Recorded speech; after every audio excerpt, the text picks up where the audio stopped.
Hello. জি, আসসালামু আলাইকুম। ওয়ালাইকুম সালাম। শুনছি আমরা সবাই।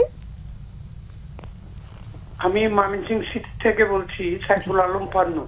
আমাদের নাম দরকার নেই, আমরা বিষয়টা শুনবো। হ্যাঁ, আচ্ছা আচ্ছা আচ্ছা, আমি প্রথম কৃতজ্ঞতা জানাই আপনাদেরকে যে এত সুন্দর মানুষের উপকারী একটা অনুষ্ঠান এই বাংলা ভিশন আমাদেরকে প্রতি সপ্তাহে এই উপহার দেয়, এবং আপনি অনেক কষ্ট করে এটা আমাদেরকে প্রেজেন্ট করেন। এটা আমি একা না, এটা পুরো টিম কাজ করছে। আমি জানি না, পুরো টিম কাজ করছে। আজকে দুজন গেস্ট অফ অনার এসেছেন, ওনারা বিশেষ ব্যক্তিত্ব, সবার প্রতি শ্রদ্ধা, থ্যাংক ইউ, অভিনন্দন। Thank you. আমি একটা প্রশ্ন করব আর একটা জিজ্ঞাসা আছে আমার, এই তিনজনের যে কেউ উত্তর দিতে পারবেন। ওকে, সেটা হলো, আমার বয়স 68, ওকে, গোয়িং টু বি 69। আমি একটু আর্লি ম্যারেজ করেছিলাম সঙ্গত কারণে, when I was student intermediate। ওকে। তো আমাদের লাইফ আল্লাহর রহমতে স্টিল টুডে খুব ভালো যাচ্ছে। এটা আবার আমার মনে হয়, আমার ধারণা, আত্মীয় স্বজন, পাড়া প্রতিবেশী কেউ হয়তো একটু ঈর্ষা করে আর কি। আচ্ছা, যারা এত ভালো থাকে কেমনে, এত সুন্দর বাড়ি বানায় কেমনে, এত গাড়ি বদলায় কেমনে, এদের একটু কিছু নষ্ট করা যায় কিনা। আচ্ছা, এটার থেকে সম্ভবত আমার ওয়াইফের যখন মেনোপজ হয়ে গেল, এরপর থেকে কোত্থেকে তার মাথায় এটা ঢুকলো আর কখনো মিলন করা যাবে না, তাহলে আমার বিভিন্ন রোগ হবে, ক্যান্সার হবে, এটা হবে, সেটা হবে। বহুত বুঝিয়েছি, এরপরে কোনো কিছু আর করতে পারি না, আর নিজের ওয়াইফকে তো র্যাপ করা যায় না। তো ওভাবে আমাকে চলতে হচ্ছে। এটা হয়তো লেস ফরচুন, আমি সেই জন্য হয়তো ওভাবেই চলতে হচ্ছে। তো ওটার জন্য মানে আমি জিজ্ঞেস করলাম কোনো রেমেডি আছে কিনা, এটা আমাকে আপনারা বললে খুশি হব। আরেকটা জিনিস আমি জানতে চাচ্ছি, যেটা প্রশ্ন, এটা হলো জিজ্ঞেস। প্রশ্নটা হলো, ওই যে একটা গান আছে, দয়াল বাবা কলা খাইবা গাছ লাগায় খাও। আমরা কিন্তু সবাই এই কলা গাছ লাগাই, গাছ খাইয়া এই জায়গায় আসছি, আপনারা সহ। তবে একটা পর্যায়ে আসতে আমাদের অনেক কষ্ট হয়েছে, কলা গাছ লাগাই এই জায়গায় আসতে হচ্ছে, খাইতে হয়েছে। এখন আমার এই বয়সে অনেক বিজনেস করেছি, অনেক কিছু করেছি, অনেক কিছু করে নিজের পজিশনও ঠিক রেখেছি, সবকিছু উপর আল্লাহর রহমতে ঠিক আছে। কিন্তু অনেকেই বলে যে কার ভিতরে কোন পাগলামিটা আছে, এটা কিন্তু আমরা কেউ বুঝি না। যখন আফটার 50 বা 60 বয়স হয়ে যায়, তখন একটু মেন্টাল ডক্টর দেখানো উচিত। কোনো মেডিসিন তখন তাকে ভালো রাখে, এরকম কোন, মানে এটা আমার আপনার কাছে প্রশ্ন, যে এরকম কোন বিষয় কি ঠিক কিনা। আচ্ছা, মানে 50-60 হয়ে গেলে মানসিক রোগের ডাক্তারের কাছে যাব, এরকম? হ্যাঁ হ্যাঁ, যে 50 হয়ে গেলে সবাই আমরা একটু কেমন, ছেলে আর মেয়েরা আগে হয়ে যায়, মেয়েরা আগে হয়ে যায়, ছেলেরা একটু আস্তে ধীরে হয়। মেয়েরা আগে হয়ে যায় আর ছেলেরা? আমার মুখে তো এটা বলাই যায় না যে চলো আমরা কাউন্সিলিং করি বা আমরা কোনো একটা মেন্টাল ডাক্তারকে দেখাই, এটা বললে সে পাগল হয়ে গেছে নাকি, তখন সে রাগ করে। এমনি সে খুব কেয়ারিং আমার প্রতি, আমি আরো বেশি কেয়ারিং, কারণ আমার স্ত্রী, আমার বাচ্চাদের মা, আমার তো কেয়ারিং হইতেই হবে। তো এখন কথা হলো যে এটা আপনাদের কাছে জানতে চাচ্ছি যে আমার ভিতরে কি কোনো পাগলামি আছে কিনা, সেটা আমি বুঝতে পারি না। আবেগ আছে, আবার খুব বেশি আদর, খুব লেস ফরচুন যারা, তাদের প্রতি বেশি আমার দায়িত্ব পালন করি। টাকা পয়সা কিছু আসলেই একটু বিলাই দিয়ে দিই, যারা ভালো কাজ, ভালো থাকুক। এই আবেগটা তো খারাপ বলে আমি মনে করি না, ইটস এ গুড কোয়ালিটি। আবার এক বাচ্চা মনে করে, প্রশ্নও করেছে বাচ্চারা দু একজন, তুমি তো সব টাকা বিলিয়ে দিচ্ছ। আমি বলছি না, আমার বাড়িটা বিক্রি করলো তো তোমরা এইরকম পরিমাণ ওয়ারিশ পেয়ে যাবা, তো আমি কি কিছু দেওয়া আমার উচিত না? দিবা না কেন, দাও, আমরাও তো দেই, লিমিটের মধ্যে দাও। আচ্ছা, এই যে এরকম আর কি। না ঠিক আছে, ছেলে মেয়েরা তো বড় হয়েছে, আমার যতটুকু ইনকাম আছে এর থেকে আমি ঠিকই দেই, আমার এটা ধারণা। আচ্ছা ঠিক আছে, আমরা বুঝতে পেরেছি। ওইভাবে টাকাটা দেওয়ার চেষ্টা করি। জি জি জি জি হ্যাঁ, আমার একটু একটা প্রশ্ন ছিল যে মেন্টাল ডাক্তার বলতে আমরা মানে অনেক সময় আমাদের আমরা ঠিক পরিষ্কার করতে পারি না সবার কাছে। একটা হচ্ছে যে যারা মনোরোগ বিশেষজ্ঞ, যারা মানসিক রোগ আছে কিনা নির্ধারণ করে ওষুধ দেন। আরেক দল আছেন আমরা যারা কাজ করছি, আমরা কিন্তু ওষুধ দিতে পারি না, আমরা ওষুধের ডাক্তার না, আমরা সাইকোথেরাপি বা কাউন্সেলিংয়ের সেবাটা দিচ্ছি। কেমন?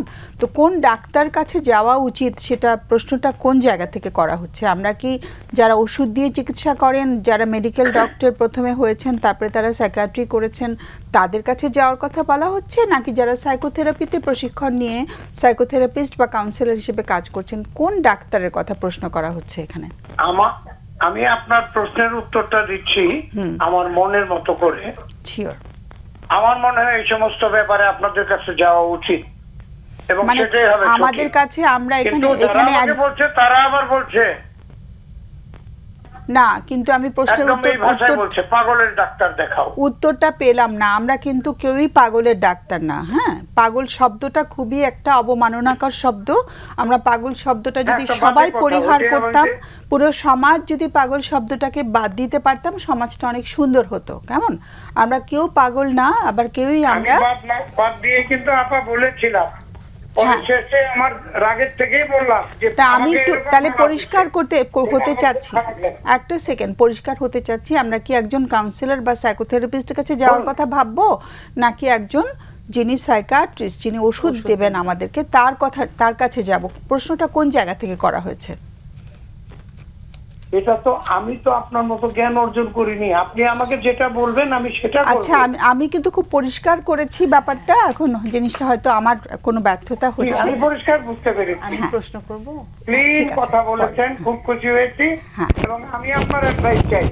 আচ্ছা, আপনি যদি বলেন যে হ্যাঁ ওই ডাক্তারের কাছে যান, আমি ডাক্তারের কাছে কথা বলতে পারি না, আমরা তো এখান থেকে আগে তো প্রশ্নটা বুঝতে হবে। আগে তো প্রশ্নটা বুঝতে হবে, তারপর তো উত্তরটা আসবে। ঠিক আছে, একটু লাইনে থাকতে হবে প্লিজ। আমাদের অতিথিরা প্রশ্ন করবেন, একটু লাইনে থাকতে হবে। করো, প্রশ্ন করো। না, উনি পরে ক্লিয়ার করে দিয়েছেন। আমি ওটাই জিজ্ঞাসা করতে চাচ্ছিলাম যে আপনি আপনার যে বর্তমানে যে অসুবিধাটা, সেটার জন্য কি ওষুধ খেতে চাচ্ছেন নাকি কারোর সাথে আলোচনা করতে চাচ্ছেন? তো সেখান থেকে আর কি পরিষ্কার করেছেন। উনি বলেছেন যে আপনারা আমাকে যে রিকমেন্ডেশন দিবেন, এরকম আর কি। কিন্তু যাবে কার কাছে সেটা তো কথা। হ্যাঁ, প্রথম প্রশ্ন তো মানে উনি বলেছেন উনি কোনটাতে গেলে ভালো হবে উনি জানেন না। না, এর আগেও হলো যে উনি জানতে চাচ্ছেন যে অন্যরা বলছে প্রশ্ন করেন না, অন্যরা বলছেন। আমি অন্য প্রশ্ন করি আপনাকে, ঘুমটুম কেমন হচ্ছে আপনার? জি, আমার সবকিছু ঠিক আছে। আই এম ওকে। কয় ঘন্টা ঘুমান এখন? আমি 5 ঘন্টা 6 ঘন্টা। আচ্ছা, আর আপনার স্ত্রীর বয়স কত এখন, যদি কিছু মনে না করেন? 68 গোইং টু বি 69। আপনার স্ত্রীর বয়স? আমার স্ত্রী আমার 4 বছরের ছোট। আচ্ছা, ওনার হলো 64 জি জি জি। না, ঠিক আছে ঠিক আছে, আমরা কথা বলবো। আমি আরেকটু ক্লিয়ার করছি। জি, আমার ওয়াইফের মানে জন্য যাওয়া বা তার সাথে মিলন করার জন্য আমার খুব আকাঙ্ক্ষা, এরকম কিন্তু কোনো বিষয় নেই। না জি, মানে আমি তাকে যে কেয়ারিং করি বা আমি যে সমাজে চলি, এই জন্য আমাকে কোনো মানে রিপেয়ারিং করার দরকার কিনা আমি সেটা চাচ্ছি। আচ্ছা ঠিক আছে ঠিক আছে, আমরা আচ্ছা, ওয়াইফ কি পাশে আছেন? না, উনি একটু অন্য জি জি জি। তোমার আর কোনো প্রশ্ন আছে? আপনার পেশা কি? ব্যবসা করেন? আমি ইম্পোর্টার। আচ্ছা আচ্ছা আচ্ছা, বুঝতে পেরেছি। আপনি যেটা বলছিলেন যে আপনি দান করেন, এটা তো খুব খুব মানবিক একটি দান করি, আনন্দ করি। আমি নিজের টাকা খরচ করে আনন্দ পয়দা করি। আচ্ছা, এখানে আমার একটু প্রশ্ন হচ্ছে যে এটা কি সব সময়? এটা আমি পয়দা করে নিই। আচ্ছা আচ্ছা, সব সময় কি একই রকম থাকে এই বিষয়টা, নাকি কখনো কখনো একটু ঝিমিয়ে যান? তারপর যখন না একদম আজকেও আমি পার্টি দিছি, এরকম একটা অবস্থা। আচ্ছা, ঠিক আছে। অনেক অনেক ধন্যবাদ। খুব মানে সাবলীল প্রশ্ন সুন্দর করে উপস্থাপন করা হয়েছে এবং আমাদের এই অনুষ্ঠানের ব্যাপারে যে কৃতজ্ঞতা জানানো হয়েছে, আমরা সবাই কৃতজ্ঞতা বোধটা আমরা নিলাম। অনেক অনেক ধন্যবাদ সেজন্য। ডক্টর জি, আপনাকে ধন্যবাদ প্রশ্ন করার জন্য। কয়েকটা জিনিস আর কি আমি বলতে চাই। প্রথমে যে ম্যাডাম যে কথাটা বলছিলেন, আমরা সবাই বলছি এটা, যে আমরা পাগল শব্দটা আমরা আসলে কোনোভাবেই নিতে চাই না, এবং আমরা বলি যে মানসিক রোগী যদি কেউ থাকে তাকে পাগল বলা একটা সামাজিক অপরাধ হিসেবে আমরা মনে করি, এবং এই শব্দটা আমরা টোটালি অ্যাভয়েড করতে চাই, এটা সমাজে যাতে এই শব্দটা না থাকে। আর দ্বিতীয় কথা যেটা আমি বলতে চাচ্ছি, একটু কথাটা মাঝখান দিয়ে বলা হবে, আপনি ময়মনসিংহের লোক বুঝবেন আমার কথাটা, মাঝখান দিয়ে কথাটা বলতেছি। মাঝখান দিয়ে হলো যে মানসিক রোগের অনেক প্রকারভেদ আছে, টাইপ, মানসিক রোগের প্রকারভেদ আছে, যেখানে কোনো একটি রোগে, কিছু কিছু রোগে আমরা বলি নিউরোটিক রোগ, সেগুলিতে আমরা সবাই বুঝি এবং সরাসরি নিজেরা চিকিৎসার জন্য যাই, বা আমরা যদি অ্যাংজাইটি বলি, ডিপ্রেশন বলি, আমরা কাউন্সেলিংয়ের জন্য যাই, এটা কিন্তু আমরা নিজেরা বুঝি এবং যাই। কিছু কিছু রোগ আছে আমরা বলি সাইকোটিক রোগ, এটা বাংলা জানি না, আমরা বলি একটু গুরুতর মানসিক রোগ যেগুলি, সেগুলি সেখানে কিন্তু অনেক সময় বুঝতে পারে না যে তার কোনো রোগ আছে কি না। সেই ক্ষেত্রে কিন্তু পাশে যিনি থাকেন, হতে পারে স্ত্রী, ভাই বোন, স্বামী, যেই হোক, পাশের যিনি থাকেন উনি বুঝতে পারেন যে কোথাও একটু অসুবিধা হচ্ছে। সেই ক্ষেত্রে কিন্তু আমার মনে হয় যে পাশের জনের গুরুত্বটা দেওয়া উচিত। আমরা তো একটা পরিবারে থাকি, সমাজে থাকি, সমাজের লোক, পরিবারের লোক অনেক সময় আমার কাজটা, আমার চলাটা, আমার কথাটা, আমার বলাটা, এটা হয়তো মনে করে যে এটা হয়তো সঠিক হচ্ছে না। এইটা কিন্তু সেই ক্ষেত্রে আবার আপনার কোন লেভেলের লোক, আপনি কি করেন, আপনার বয়স কত, আপনার সামাজিকতা কি, এই সমস্ত জিনিস বিশ্লেষণ করে পাশের লোকটি অনেক সময় বুঝতে পারেন যে এটা বোধহয় ঠিক হচ্ছে না। যদি এরকম হয় যে আপনার প্রিয়জন, কাছের মানুষ মনে করছে যে ঠিক হচ্ছে না, সেই ক্ষেত্রে আমি আপনাকে অনুরোধ করব, আপনি হয়তো কোথাও গিয়ে একটু সাহায্য নিতে পারেন, মেবি সাইকিয়াট্রিস্টের কাছে যেতে পারেন, সাইকোলজিস্টের কাছে যেতে পারেন, আলাপ করে ঠিক করতে পারেন যে আসলে আপনার কোনো সাহায্যের প্রয়োজন আছে কি না। এই জিনিসটা আমি এইভাবে মাঝখান দিয়ে উত্তরটা দিলাম।